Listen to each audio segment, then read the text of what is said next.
ইসলামের জন্য সৈনিক চাই, সৈনিক। ইসলাম সৈনিক চায়।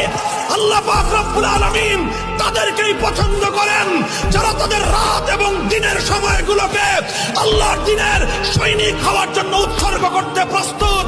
আল্লাহ তাদেরকেই চান যখন ইসলামের জন্য ঘাম ঝরাতে হবে তারা ঘাম ঝরাতে প্রস্তুত। আল্লাহ তাদেরকেই চান ইসলামের জন্য যখন প্রয়োজন হবে অশ্রু ঝরাতে তারা চোখের অশ্রু ঝরাতে প্রস্তুত। আল্লাহ তাদেরকেই চান আল্লাহর দিনের জন্য যখন প্রয়োজন হবে বুকের তাজা রক্ত দেওয়ার তখন রক্ত দিতে প্রস্তুত থাকতে হবে। ইসলামের জন্য সৈনিক চাই, সৈনিক।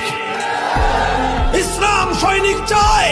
আল্লাহ পাক রব্বুল আলামিন তাদেরকেই পছন্দ করেন যারা তাদের রাত এবং দিনের সময়গুলোকে আল্লাহর দিনের সৈনিক হওয়ার জন্য উৎসর্গ করতে প্রস্তুত। আল্লাহ তাদেরকেই চান যখন ইসলামের জন্য ঘাম ঝরাতে হবে তারা ঘাম ঝরাতে প্রস্তুত। আল্লাহ তাদেরকেই চান ইসলামের